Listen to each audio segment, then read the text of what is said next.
اچھا تو کہنے لگے مجھے کیا کرنا چاہیے. میں نے پھر اس سے پوچھا. اب دیکھو میں اگر غصے کی کنڈیشن میں ان کو مشورہ دینا شروع کر دیتا تو صحیح مشورے نہیں دیتا. نارمل کنڈیشن میں اس لیے میں کہتا ہوں جب بھی آؤ نا ٹائم لے کے آؤ. ہر وقت ہر آدمی اس موڈ میں نہیں ہوتا کہ آپ اس کے سر پہ کھڑے ہو. لوگ بہت زیادہ اصرار کر رہے ہوتے ہیں. جا رہا ہے آدمی تھکا ہوا ہے, لوگ کھڑے ہو جاتے ہیں, نہیں آپ سے ملنا ہے, میں لانڈی سے آیا ہوں, میں فلاں جگہ سے ہوں. بھائی میں انسان ہوں یار, تو میں کیسے ہو سکتا ہے میں کوئی غلط بات کر دوں آپ سے غصے میں. تو ہر آدمی کی ہر وقت ایک جیسی کنڈیشن نہیں ہوتی. تو پھر میں نے کہا بتائیں کیا کہانی ہے. انہوں نے بتایا کہ جی میں نے تو بچوں والی بیوہ سے شادی کی ہے, میرے تو یہ ہو گیا, یہ ہو گیا, کھانا ہو گیا. ٹینشن لینے کا ہے ہی نہیں. کہہ رہے اب کیا کروں میں نے کہا اب آپ سب کو بتا دو میں نے کر لی ہے. کسی کے باپ میں طاقت ہے نا جو اکھاڑنے کیا کرے ایسی کی. وہ بیچارے نا ٹھٹرے ہوئے, گھبرائے ہوئے, ایسے لگ رہا تھا کہ قتل کر کے آئے ہیں اور پولیس پیچھے پڑی ہوئی ہے. میں نے کہا دیکھو آپ نے کام زندگی میں ایک ہی دفعہ بھی کیا ہے خاندانی. تو کہہ رہے ہیں ہوگا کیا. میں نے کہا ہوگا یہ کہ یہ ٹینشن رہے گی 6 مہینے. 6 مہینے کیا رہے گی ٹینشن. کہتے ہیں پھر کیا ہوگا. میں نے کہا پھر آپ کو ٹینشن کی عادت ہو جائے گی. میں نے کہا میرے ساتھ بھی ایسے ہی ہوا تھا, پھر مجھے کیا ہو گئی عادت ہو گئی. اب میں اس کو کیا کر رہا ہوں انجوائے. تو وہ بیچارے کہنے لگے یار کیا مطلب. میں نے کہا تھوڑی کم ہو جائے گی ٹینشن, اتنی نہیں رہے گی, لیکن اب یہ دماغ سے نکال دو کہ ٹینشن فری زندگی ہے. اب وہ چونکہ گھبرانے لگے کہ یار یہ کیا. تو میں نے کہا عادت ہو جائے گی آپ کو, ایسا نہیں ہے جو کنڈیشن اس وقت ہو رہی ہے نا وہ نہیں رہے گی. تو کہتے ہیں کیا فائدہ کچھ نہیں. میں نے کہا فائدہ بھی بہت ہے اللہ کے بندے, یہ تو ایک پہلو ہے نا, اس کے اور بہت سارے پہلو بھی تو ہیں. تو آپ کی دونوں بیگم آپ سے محبت بھی کریں گے انشاءاللہ, ایسا نہیں ہوگا. میری پہلی بیوی جا رہی ہے چھوڑ کے مجھے. میں نے کہا چلی جائے گی واپس آ جائے گی. اس کو آدھا میاں جانے سے غم ہو رہا ہے تو پورا میاں کیسے کسی کو دے سکتی ہے. وہ خود سوچو یار, آپ آدھا لڈو کاٹ کے کسی کو دے رہے ہو تو آپ کو تکلیف ہو رہی ہے, تو آپ تکلیف سے بچنے کے لیے پورا لڈو اس کو دے سکتے ہو. میں نے کہا آپ کی فرسٹ وائف کو تکلیف ہوئی ہے کہ میرا آدھا میاں کسی اور کا ہو گیا, تو کیا غصے میں وہ بقیہ آدھا بھی دے دے گی اس کو. کبھی نہیں دے گی. وہ جائے گی 6-7 مہینے کے بعد, اس کو لگے گا میں تو میاں لیس ہو گئی, تو تھوڑا سا جو مل رہا تھا کم از کم وہ تو لو نا, اس لیے وہ 6 مہینے بعد واپس آ جائے گی. یہ انشاءاللہ میں آپ کو امید دلاتا ہوں ایسا ہوتا ہے, وہ 6-7 مہینے میں آ جائے گی واپس انشاءاللہ. باقی یہ کہ میں نے کہا انجوائے کرو, ٹینشن لے کیوں رہے, تھوڑی دیر کی ہوتی ہے ٹینشن, گھر سے باہر نکل جایا کرو, جب سیٹ ہو جاؤ تو واپس جاؤ. جب ٹینشن ہو تو 6-8 دفعہ ایسا ہوگا تو بیگم بھی سمجھ جائے گی بھائی یہ بات کرو ہی نہیں کہ بندہ ہی گھر سے چاٹ ہو جاتا ہے. وہ بھی تو تھوڑی سی اس میں بھی تو اللہ نے عقل دی ہوگی نا. تو میں نے کہا اس کی برکتیں. میں نے کہا ثواب کتنا کیا اگر اس بیوہ سے آپ شادی نہ کرتے, سوسائٹی میں وہ زنا پر مجبور ہوتی کہ نہیں ہوتی بتاؤ نا. اس کے بچوں کی کفالت نہ ہوتی, زانی بنتی وہ. یہ اور کیسے اس سوسائٹی میں کیسے بچ سکتی ہے ایک عورت. میں نے کہا وہ کام کیا جو پیغمبروں نے کیا ہے. حضرت ابراہیم علیہ السلام کی 2 بیویاں تھیں, ان میں بھی ٹینشن ہوتی تھی. ہمارے نبی کی 9 بیویاں تھیں. ایک دفعہ آپ صلی اللہ علیہ وسلم کا گھر میں اونچ نیچ ہوئی, آپ صلی اللہ علیہ وسلم اتنے پریشان ہوئے کہ گھر سے 1 مہینے کے لیے چلے گئے اور قسم اٹھا لی کہ میں اپنی کسی زوجہ کے قریب نہیں آؤں گا. 29 دن کے بعد واپس آئے ہیں. تو صحابہ نے کہا یا رسول اللہ آپ نے تو 1 مہینے کی قسم اٹھائی تھی. فرمایا مہینہ 29 دن کا ہے. ٹھیک ہے, مہینہ کتنے دن کا ہے, چاند نظر آ گیا تھا. فرمایا 1 مہینے کے تو 29 دن کا مہینہ ہے. تو ہمارے پیغمبر سے بڑا کون ہو سکتا ہے. اس کے بعد بھی آپ نے کہا کہ بھائی کبھی نبی نے ایسے کہا کہ میں نے 9 بیویاں رکھی تو میرا تو تجربہ ہے بھائی نہیں کرو اس زمانے میں, یہ بالکل بھی مناسب بولو نہیں. کبھی کہا نبی نے. فرمایا حبب الی النساء والطیب, اللہ نے میری نظر میں عورت کو محبوب بنا دیا ہے, یعنی نکاح کو. سب سے اٹریکٹیو چیز اللہ نے مرد کے لیے کس کو بنایا, عورت کو. بے شک 20 ٹینشنیں دے, خدا کی قسم اس کے بغیر گزارا نہیں ہے. وہ جو سکون ملتا ہے وہ ٹینشنوں سے زیادہ ملتا ہے. سمجھ میں نہیں آ رہی میرا خیال ہے بات. محبت بھی تو ملتی ہے, عورت جتنا شوہر سے محبت کرتی ہے اتنا کسی اور سے کرتی ہے محبت. یہ محبت آپ کو بیوی سے ملے گی کسی اور سے, اور لڑتی بھی تو محبت ہی کی چکر میں ہے. تو یعقوب علیہ السلام نے 2 شادیاں کی. دوسری بیوی کے جو پہلی وائف کے جو بچے تھے انہوں نے دوسری وائف کے بچے کو کنویں میں ڈال دیا یوسف علیہ السلام کو. کیسے خطرناک سائیڈ افیکٹ سامنے آئے نا دوسری شادی کے. کیا ہو گیا بھائی آپ لوگوں کو. یعقوب علیہ السلام کی جو پہلی وائف کے بچے تھے انہوں نے دوسری وائف کے بیٹے کو, سوتیلے بھائی کو اٹھا کے کہاں ڈال دیا, کنویں میں. کس قدر خطرناک سائیڈ افیکٹ سامنے آئے نا دوسری شادی کا. تو کبھی ملتا ہے میں یعقوب علیہ السلام نے اپنے بچوں کو کہا بھائی میرا تو تجربہ بہت خطرناک رہا, تم لوگ یہ کام نہ کرنا. سوتیلے بھائی ہوتے ہیں ان میں جیلی سے پتہ نہیں کیا کیا ہو جاتا ہے. نہ یعقوب علیہ السلام نے اس کے بعد بھی ایک اور نکاح کیا. جب یوسف علیہ السلام گم گئے تھے تو پھر بھی ایک نکاح کیا, اور آگے ان کی اولاد میں موسیٰ علیہ السلام پیدا ہوئے, انہوں نے 4 شادیاں کی. انہوں نے یہ نہیں کہا کہ میرے دادا یعقوب علیہ السلام نے 2 کی تھی, اس کے کتنے سائیڈ افیکٹ سامنے آئے تھے تو میں تو اب ایک ہی کروں گا. انہوں نے بھی 4 کی. تو یہ تمام سائیڈ افیکٹس کے ساتھ ہی یہ عمل کیا ہے, سنت. اسی میں اللہ نے برکت رکھی ہے, ان تمام ٹینشنوں کے ساتھ. اور یہ چھوٹی ٹینشنیں یہ آپ کو بڑی ٹینشنوں سے بچاتی ہیں. نہیں آئی بات سمجھ میں تو کر کے دیکھ لو, اور تو دیکھو پھر آپ کو لگے گا کہ یار اس میں فائدے زیادہ ہیں، ورنہ وہی خیریت ہے. خیر پھر دیکھو بالکل ٹینشن فری تو ایک بھی نہ کرو پھر شادی، پھر گورے والی لائف ہے. کوئی جھگڑا نہیں ہوتا ان کا، کوئی پٹا نہیں ہوتا، لیکن لٹکتے ہیں بیچارے ڈپریشن میں جا کے. آخر خودکشیوں کے ریشو بہت ہیں زندگیوں میں، کسی کو کسی پہ وہاں اعتماد نہیں ہے. اب جو لبرل طبقہ ہمارا وجود میں آ رہا ہے نا، شادی کر کے بھی بیوی پہ اعتماد نہیں ہوتا، پتہ نہیں کہاں کہاں چکر چل رہا ہے. عورت کو شوہر پہ اعتماد نہیں ہوتا، پتہ نہیں کہاں کہاں چکر چل رہا ہے اس کا. تو میں نے وہ جو بیچارے نے بیوہ سے کی ہے نا، میں ان کو بڑی حوصلہ دلایا. میں نے کہا آپ نے جنت کما لی بھائی اپنے لیے، باقی یہ موسٹ وانٹیڈ لکھ دو اپنی بائک کے پیچھے. کیونکہ جو آپ کو لوگ جب ٹینشن دیں اور آپ ٹینشن لینا شروع کر دو نا تو لوگ اور زیادہ دیتے ہیں. تو میں نے کہا ہمیشہ ٹینشن دینا سیکھو، لینا مت سیکھو. تو میں نے ایسے حوصلہ دیا. کیسے؟ میں نے کہا آپ نے جب کی ہے لوگ آپ کو برا بلا کہہ رہے ہیں، ہائے چھوٹے چھوٹے بچے پہلی کے ان پہ ترس نہیں آیا، اور ہائے ہائے یہ ہے نا، ہائے ہائے ہائے ہائے. میں نے کہا کرے بولو اور آپ بولو کہ میں بندہ ہی ٹھیک ہوں. کیونکہ لوگ آپ کو برا کہیں گے، آپ جاؤ گے ڈپریشن میں کہ میں برا ہو گیا، میں اتنا برا آدمی ہوں. تو آپ بولو بھائی میں نے کب کہا کہ میں ایک آدمی ہوں، میں تو بہت ہی برا ہوں. لوگ آپ کو کہیں گے ٹھرکی، کیا کہیں گے؟ آپ بولو بھائی ہم تو ٹھرکی ہیں، ہم تو برے ہیں. ہمارے ایک دوست تھے اس کلاس فیلو، تو وہ سید تھے. اچھا ایک اور کلاس فیلو تھے، وہ زبیری، حضرت زبیر بن عوام کی اولاد میں تھے. ایک اور تھا وہ بھی سید تھا لڑکا. اب لڑکے آپ کو پتا ہے کہ وہ نہیں نسب وسب کو مانتے. کلاس فیلوز جو ہیں وہ تو مذاق اڑاتے ہیں نا. تو جو کہتا تھا میں زبیر بن عوام رضی اللہ عنہ کی اولاد میں ہوں، لڑکے نے ابے تو کسی چمار کی اولاد میں ہے. تو زبیر بن عوام تو بڑے صحابی تھے، ابھی یہ بکواس کر رہا ہے. وہ ڈپریشن میں جاتا، اوئے ہمارا بڑا اونچا خاندان ہے بھائی. دوسرا کہتا میں سید ہوں. ابے تو کہاں کا سید آ گیا، پتہ نہیں عیدی سینٹر سے ملا ہے، کہاں سے ملا ہے، اور اپنے آپ کو پیغمبر کی طرف منسوب کر دیا. وہ جاتا تھا کس میں؟ ڈپریشن میں. تیسرا بڑا ٹائٹ تھا، وہ میں نہیں تھا، پہلے میں یہ بتا دوں کیونکہ میں تو سید نہیں ہوا. وہ بھی سید تھا. اس کو جب وہ کہتا نا میں سید ہوں تو وہ کہتے ہیں ابے تو کہاں سے سید کرنی ہے، وہ تو کچھ نہیں ہے، ہم تو بہت ہی برے لوگ ہیں، ہم تو برے لوگ ہیں بھائی، ہمارا تو کوئی نسب ہی نہیں ہے. تو وہ ایسی باتیں کرتا تھا کہ اس کو کوئی چھیڑتا نہیں تھا پھر کہ یہ چھیڑ نہیں رہا، جب اس کو چھیڑو تو یہ چھیڑ ہی رہا. تو جب لوگ آپ کو ٹینشن دیا کریں نا کہ تم 2 نمبر ہو، تم یہ ہو، آپ بولیں بھائی ہم 2 نمبر ہیں، ہم نے کب دعویٰ کیا مجھ سے، ہم ٹھرکی ہیں. ہم کیا ہیں؟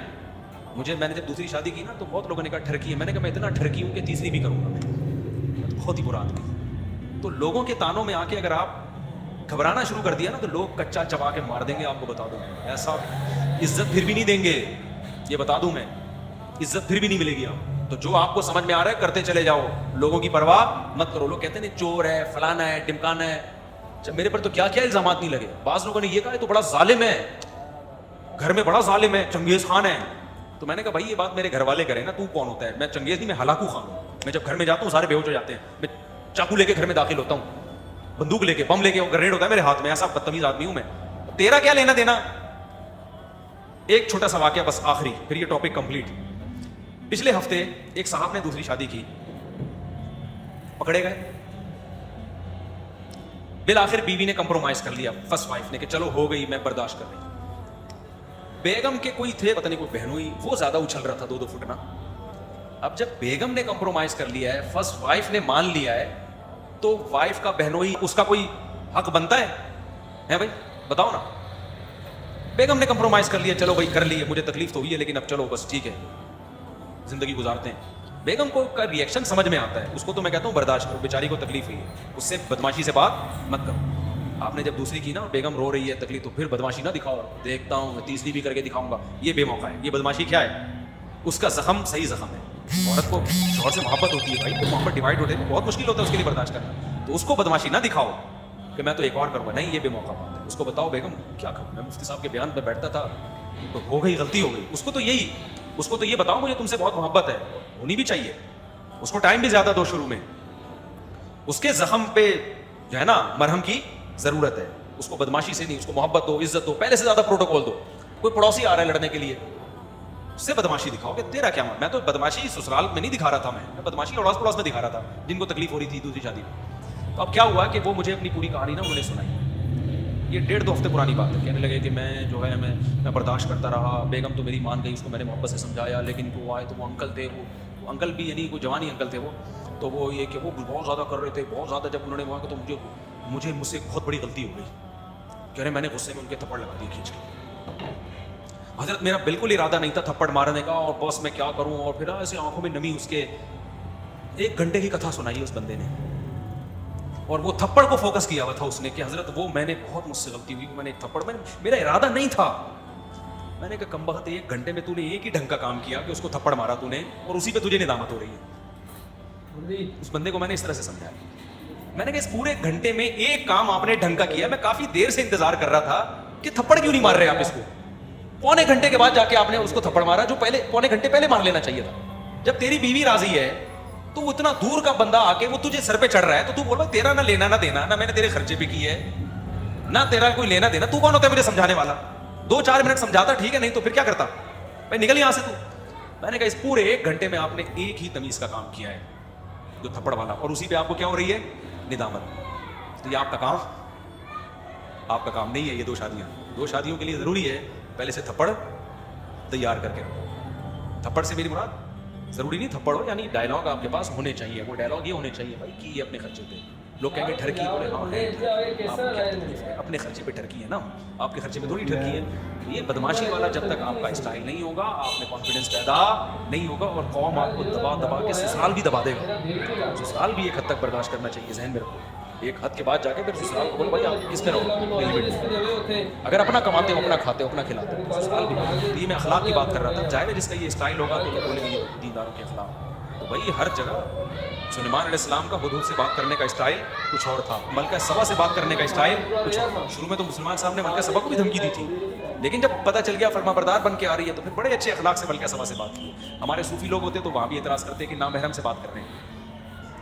کیا کر رہے ہیں سلیمان علیہ السلام, نامحرم کو بلایا انہوں نے اپنے محل میں. تو عجیب عجیب سے دینداری کے ہمارے ہاں معیار بن چکے ہیں, اس لیے بہت زیادہ اصلاح کی ضرورت ہے کہ بھائی سلیمان علیہ السلام نے اس نامحرم کو بلایا. اچھا یہ بھی اشکال ہوتا ہے, دیکھو جب سلیمان علیہ السلام نے کہا نا کہ اس محل میں داخل ہو جاؤ, تو ملکہ سبا نے اپنی پنڈلیاں کھولی. اس کو یہ تھا کہ یہ پانی ہے. تو ہمارے یہاں کے جو فنڈامنٹلسٹ قسم کے دیندار ہیں وہ وہاں بھی اعتراض کرتے ہیں کہ ملکہ سبا اپنی پنڈلیاں کھول رہی ہے, تو سلیمان علیہ السلام اس کو جیل کیوں نہیں بھجوایا کہ ایک نامحرم کے سامنے اپنی پنڈلیاں کھولیں. بھائی بات یہ ہے کہ یہ موقع نہیں ہے ان چیزوں کا. آج کل کیا کرتے ہیں, نامحرم کے سامنے پنڈلی عورت نہیں کھول سکتی, لیکن ہر جگہ نہیں علی المنکر کا موقع نہیں ہوتا. کون سی چیز بے موقع ہے, کون سی با موقع ہے, یہ جب تک آپ نہیں دیکھیں گے اس وقت تک تبلیغ آپ کے لیے جائز نہیں ہے. آج بعض دفعہ علماء کسی خاتون کو انٹرویو دے رہے ہوتے ہیں, لوگ اس پہ بڑا اعتراض کر رہے ہوتے ہیں نامحرم کے سامنے بیٹھے ہوئے ہیں. بھائی نامحرم کے سامنے بند کمرے میں جمع ہونا حرام ہے. نامحرم کے سامنے اوپنلی اگر کوئی بیٹھا ہے اور کسی مسلک سے بیٹھا ہے تو پردہ تو عورت پہ فرض ہے, مرد پہ تھوڑی فرض ہے پردہ.